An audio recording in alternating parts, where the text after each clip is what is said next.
Imagine waking up on a battlefield where the fighting has already ended, but the suffering has not. The clash of steel is gone. The banners have fallen. And all that remains is the quiet, broken only by distant groans, the crackle of dying fires, and the slow movement of men who may not survive the day.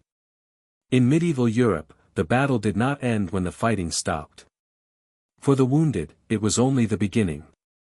What happened to them, after the victory, after the defeat, is a story far less told, and far more revealing. Most people picture medieval warfare through moments of action, charging knights, clashing swords, heroic last stands. But the historical record tells a different story. For every soldier who died in combat, many more were left behind, bleeding, broken, and uncertain whether help would ever come. These were not just casualties of war. They were men caught in a system that had little capacity, and often little interest, in saving them. This is the overlooked reality of medieval battlefields, not the fight itself, but what followed. Because survival, in many cases, depended less on courage, and more on circumstance. Medieval warfare, spanning roughly from the 5th to the 15th century, was defined by limited medical knowledge, decentralized authority, and brutal logistical constraints. Armies were often temporary forces, assembled by feudal obligation or hired as mercenaries. They lacked standardized medical corps. There were no organized field hospitals as we might imagine today.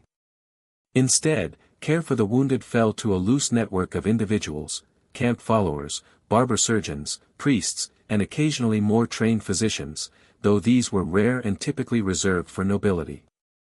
Barber surgeons, despite the name, were not formally trained doctors. They performed amputations, treated wounds, and managed infections using methods passed down through experience rather than scientific understanding. Tools were crude. Hygiene was minimal.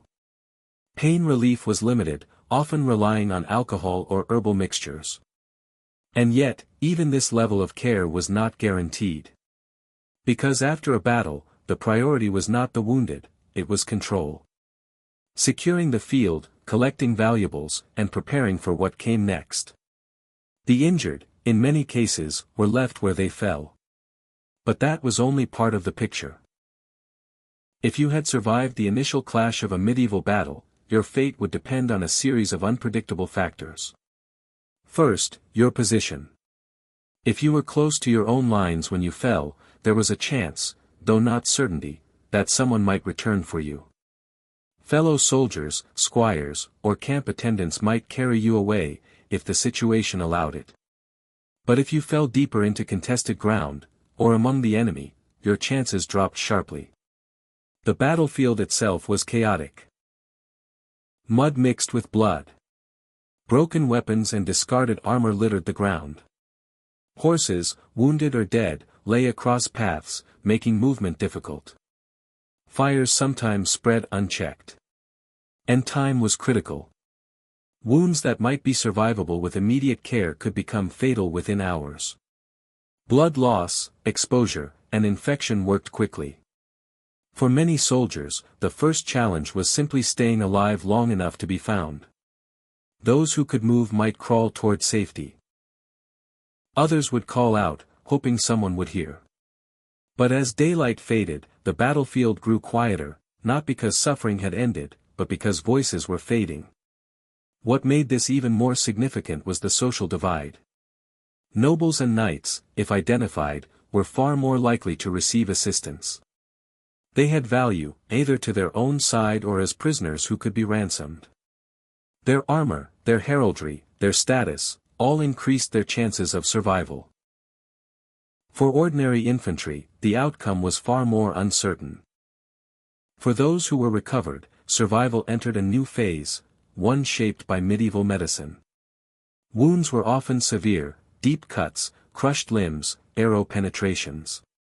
Without understanding of bacteria, infection was one of the greatest threats. Treatments could include cleaning wounds with wine or vinegar, applying poultices made from herbs, or cauterizing injuries with heated metal. Amputations were performed when necessary. but without anesthesia as we know it, and with a high risk of death from shock or infection.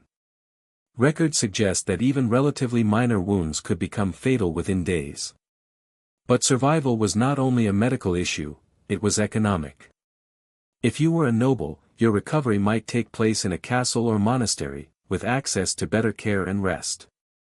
If you were a common soldier, you might be treated in a makeshift camp, or left to recover on your own. Some were taken in by local villagers. Others were abandoned once they were no longer useful. There was no system of pensions, no guaranteed support. For many wounded soldiers, survival came at a cost that extended far beyond the battlefield. Loss of limbs, impaired movement, chronic pain, these were not uncommon outcomes. In a society where physical labor was essential, such injuries could mean the loss of livelihood. Some found roles within religious institutions, where monasteries and hospitals provided limited care. Others became beggars, relying on public charity. So the next time you picture a medieval battlefield, consider what happened after the silence. Not the victory, not the banners, but the men left behind, waiting to see if anyone would return. Because in many cases, the story of war was not about how it was fought, but how it was endured.